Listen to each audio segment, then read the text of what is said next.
6 na palo ng paddle daw ang dinanas ng nasawing criminology student na si Aldrin Bravante sa kamay ng mga umunoy miyembro ng Tau Gamma Phi Fraternity. Hawak na ng mga pulis ang isang CCTV footage na kabilang sa mga ebidensyang kaugnay ng paghasing sa kanya. May report si Emil Sumangil. Katatapos lang ipagdiwang nina Aldrin Bravante at ng kanyang live-in partner ang ika-6 na kaarawan ng kanilang anak. Pero ito na pala ang huling pagkakataong buo ang kanilang pamilya. Nasawi si Aldrin matapos sumailalim umano sa initiation rites ng Tau Gamma Phi Fraternity. Sabi ko pa nga lang po sa kanya na patay niya yung papa mo. Sabi niya, ano po, hindi niya po, totoo daw po ba, bakit daw po patay yung papa niya?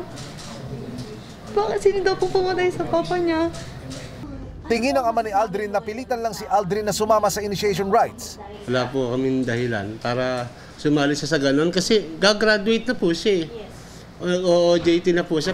Sa CCTV na hawak ng Quezon City Police District, kita raw ang mga nakamotorsiklong fratmen na kasama sa initiation rites ni Aldrin. Dumating sila sa isang abandonadong gusali sa Barangay Santo Domingo, Quezon City noong Lunes. Ayon sa QCPD, nasa 20 ang iniinalang nagsalitan sa pagpalo kay Aldrin. More or less mga 60 paddle hits ang naibigay doon sa ating biktima.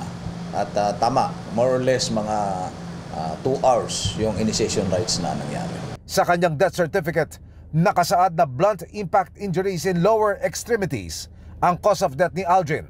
Sinampahan na ng reklamong paglabag sa Anti-Hazing Act ang 4 na sumukong fratmen na sina Justin Artates, Kyle Michael De Castro, Lexer Manarpias at Mark Leo Andales.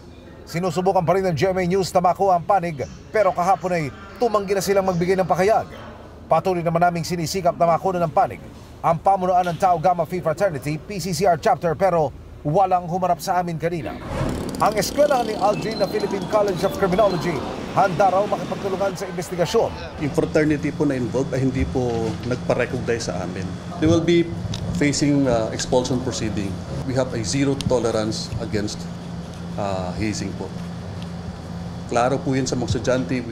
Para matapos ang kurso niyang criminology at matupad ang pangarap na maging pulis, sumasideline si Aldrin bilang mekaniko, delivery rider at family driver. Bagamat hindi kadugo, masakit din kay Elmer ang pagkamatay ni Aldrin. Para kay Elmer, hindi na kailangang isang kala ng buhay sa ngalan ng kapatiran. Madalas ko talaga sabihin sa kanya, di na natin kailangan yung ganyan din. Ang dami naman natin tropa eh. Di na natin kailangan yung mga ganyang samahan. Kailangan pa nating magpabugbog. Emil Sumangil, nagbabalita para sa GMA Integrated News.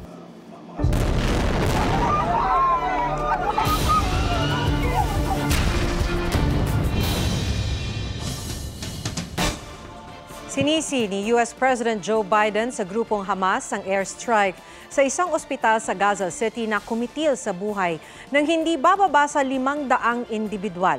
Balik bansa naman ang ilang OFW mula Israel na nasaksihan ng pag-atake ng grupong Hamas. May report si Jonathan Andal. Naglagablab ang Al-Ali Al-Arabi Hospital sa Gaza matapos tamaan ng airstrike. Nasa 500 ang nasawi kabilang ilang nakikisilong lang para makaiwas sa bakbakan. Ang mga sugatan sunod-sunod na dinala sa isa pang ospital. Ito na ang itinuturing na pinakamadugong pag-atake sa Gaza mula nang sumiklab ang gulo magdadalawang linggo ang nakakaraan. Nagtuturoan ng Palestine at Israel kung sino ang may kagagawa ng pambobomba. Ayon sa Gaza Health Ministry, nagbabala ang Israel sa ospital ilang araw bago ang airstrike. Itinanggihan ng Israel at iginiit na resulta ito ng pumalyang rocket launch ng isa pang grupo na Islamic Jihad sa Palestine. Si US President Joe Biden na nasa Israel ngayon nakipagpulong sa Prime Minister ng Israel at sinisisi ang nangyari sa grupong Hamas. Based on what I've seen, it appears as though it was done by the other team, not you. Nangako si Biden ng suporta sa Israel sa gitna na nagpapatuloy na giyera. Ayon sa health authorities sa Gaza, hindi bababa sa 3,000 ang nasawi sa 11 araw ng pambobomba ng Israel sa Gaza. tinatamaan na rin ng airstrike ang lungsod ng Rafah sa Southern Gaza. Nasa Rafah ang border ng Gaza at Egypt na hanggang ngayon hindi pa rin matiyak kung kailan bubuksan. Sabi ng ating Department of Foreign Affairs, ligtas ang 135 Pilipinong lumikas doon. Pag tawid mo ng Rafah crossing, hindi yun Egypt agad. Merong corridor na maikse. Tapos nandun ka na sa Egyptian side. That's controlled by Israel, that area. Naisumite na ng ating embahada sa Israeli authorities ang pangalan ng mga Pinoy na nasa Gaza para matiyak ang mga pagtawid ng mga ito. Pinalilikas na rin ang mga Pinoy na nasa Southern Lebanon dahil sa bakbakan doon ng Israel at ng grupong Hezbollah. Balik bansa naman ngayong araw ang 16 na OFW mula sa Israel. Nakita ko po yung nasusunog ng mga bahay, mga sasakyan, mga sundalong patay, mga civilians. Isang kasama nilang OFW ang naiwan sa Abu Dhabi matapos hindi payagang bumiyahe dahil sa high blood. Bawat isa sa kanila nakatanggap ng 50,000 pesos mula sa Department of Migrant Workers at 50,000 pesos din mula sa OWA. May 35,000 pesos naman na tulong ang DSWD. Jonathan Andal nagbabalita para sa GMA Integrated News. Nasa Egypt ngayon ang team ng GMA Integrated News para bantayan ang pagbubukas ng Rafah o Egypt-Gaza border. Yan ang tanging lusutan para sa ligtas na mailikas ang mahigit 100 Pilipino sa Gaza na naiipit ngayon sa gulo. Mula sa Cairo, Egypt, nag-uulat live si Rafi Tima. Rafi. June, 5 araw na mula nang magtungo sa border nga ng Gaza at ng Egypt itong mga tauhan ng Philippine Embassy mula dito sa Cairo matapos nga mapabalitang magbubukas na itong Rafah border. Pero hanggang sa ngayon ay wala pang kasiguruhan kung kailan ito matutuloy. Patuloy na naghihintay dito sa Cairo ang mga tauhan ng Philippine Embassy sa Egypt para sa pagbubukas ng Rafah border sa pagitan ng Egypt at Gaza. Mahigit 300 kilometro ang layo nito sa Cairo na ating kinaroroonan. Noong nakaraang Biyernes, nagtungo na roon ang mga tauhan ng ating embahada sa pag-asang magbubukas na ang naturang border para sa mga Pilipinong naiipit sa gulo sa Gaza. Mahigit 100 ang nasa listahan ng embahada na gustong tumawid at tumakas sa pambobomba ng Israel sa Gaza. Pero malayo pa sa border, mahigpit na ang ipinatutupad na seguridad sa mga papasok ng Northern Sinai kung saan naroon ang Rafah crossing. Maging mga tauhan ng embahada mula sa Europa, Asia at Amerika kasama ng mga taga-Philippine Embassy para umalalay sa kanilang mamamayan. Pero wala raw pinalalapit kahit isa sa iba't ibang embassy personnel dahil wala pang pahintulot para buksan ang border. Maging mga relief supplies mula dito sa Egypt papasok sana sa Gaza, nakatenga ngayon sa naturang border kabilang ang mga tulong mula sa United Nations. One important challenge also just like Sudan was that there are no facilities close to the border, at least on the Egypt side that I am aware of. Inaantay lang ma-secure yung permit. Kasama din yung mga ibang bansa na umaasang makatawid yung mga tao nila.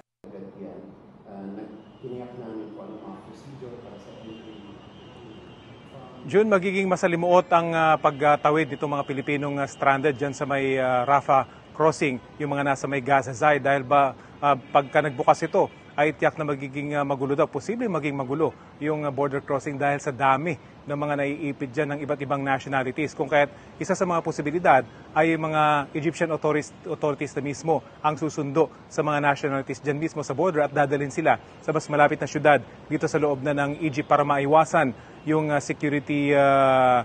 security scare naman dito sa may Northern Sinai kung saan dadaan itong mga manggagaling sa Gaza. At yan yung latest mula dito sa Cairo, Egypt. June. Maraming salamat, Rafi Tima. Sinuspinde ni Pangulong Marcos ang pagpapatupad ng batas na lumikha sa Maharlika Investment Fund. Iniutos yan ng Pangulo sa Bureau of Treasury, Land Bank at Development Bank of the Philippines. Paliwanag ni Executive Secretary Lucas Bersamin, gusto ng Pangulo na pag-aralan ng Implementing Rules and Regulations o IRR nito para matiyak na merong safeguards para sa transparency at accountability. Suportado ng ilang mambabatas na bumoto pabor sa batas ang hakbang. Sabi ni Senadora Risa Ontiveros, ang nag-iisang senador na bumoto kontra sa Maharlika Fund. Tila lumilinaw na hindi totoo ang sinabi ni Finance Secretary Benjamin Diokno na may labis na pondo ang Land Bank at DBP na maaaring ilagak sa Maharlika Fund. Wala pang pahayag tungkol dito si Diokno. Tuluyan namang pinababasura ni ACT Party List Representative Franz Castro ang batas.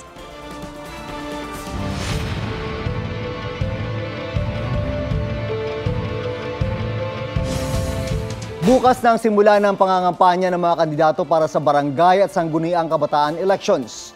Paalala ng COMELEC, bawal lagyan ng campaign material sa mga pampublikong lugar. Kung sa private property naman, dapat ay may pahintulot ng may-ari. Tuloy-tuloy din ang paghahatid ng mga balota at election paraphernalia sa ilang lugar. Sa Palawan, hinatiran na ang priority areas. Natanggap naman ng COMELEC ang ulat tungkol sa pagpatay sa isang kandidato sa pagkagagawad sa Bukay, Abra. 122 na kandidato na sa Abra ang umatras pero di pa matiyak ang dahilan. Umayaw din ang ilang guro na mag-duty sa eleksyon.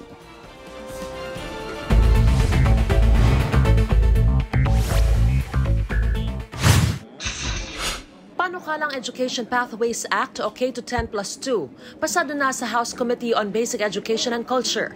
Kapag naisa batas, ang mga magtatapos ng grade 10 pwedeng mamili kung gusto nilang mag-senior high o hindi, o kaya'y pumasok agad sa Technical Vocational Program ng TESDA. Sabi ni Committee Chairperson Roman Romulo, kung iniisip daw ng ilan na baka walang mag-college dahil dito, hindi ito mangyayari dahil nais ng mga Pilipino na magkaroon ng quality education. Kaso ng influenza-like illness, tumaas. Sa tala ng Department of Health, mahigit 150,000 ang kaso nito hanggang October 13. Mas mataas ito na 45% kumpara sa parehong panahon noong 2022. Karaniwan daw itong tumataas kapag malamig o nagbabago ang temperatura. Kabilang sa sintomas ang ubo, sipon, sakit ng katawan at sore throat. Mga minamahal kong kababayan, Vice President at Education Secretary Sara Duterte naunawaan daw ang pagkadismaya ng publiko sa usapin ng confidential funds. Sa kanyang Facebook post, sinabi niya na mas matinding pagsubok ang banta sa ekonomiya ng giyera sa pagitan ng Israel at Hamas at ng Ukraine at Russia kumpara sa hamon ng pamumulitika. Dapat daw tutukan ng publiko ang paghahanda sa anyay darating na panahon ng taghirap dahil sa pagtaas ng presyo ng mga bilihin.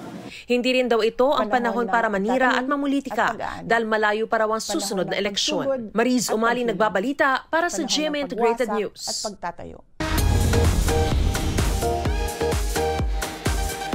May isa pa umanong anak si Francis Magalona sa dati niya umanong nakarelasyon. May report si Katati Bayan. Usap-usapan ngayon ang pagkakaroon umano na isa pang anak na OPMI na si Francis Magalona sa umano'y nakarelasyong flight attendant. Ikinawento yan ng flight attendant na si Abigail Rait sa isang vlogger nang ialok niya ang jersey ng master rapper.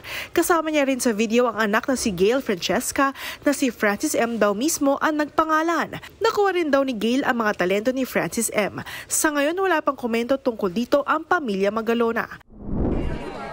I'm a slave for you no more para sa global pop icon na si Britney Spears. Nang isiwalat niyang nagkaanak sila ng ex-lover na si Justin Timberlake, late 1990s to early 2000s, nang mag-date ang dalawa.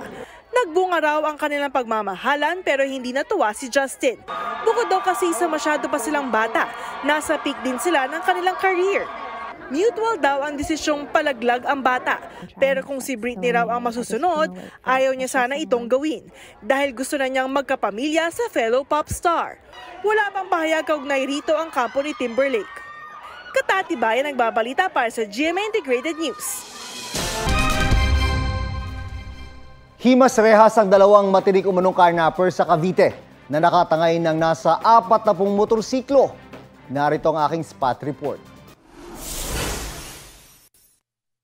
Halos 10 segundo lang na kinalikot bago tuluyang natangay ng lalaking yan ang isang nakaparadang motorsiklo sa 13 Martires, Cavite noong Agosto. Mabilis ding nanakaw ang motorsiklo na ito sa Dasmariñas noong Mayo. Kahapon, muling umatake ang sospek kasama ang kanyang katandem. Nahuli sila matapos magsumbong sa pulis ng isang biktima ayon sa HPG.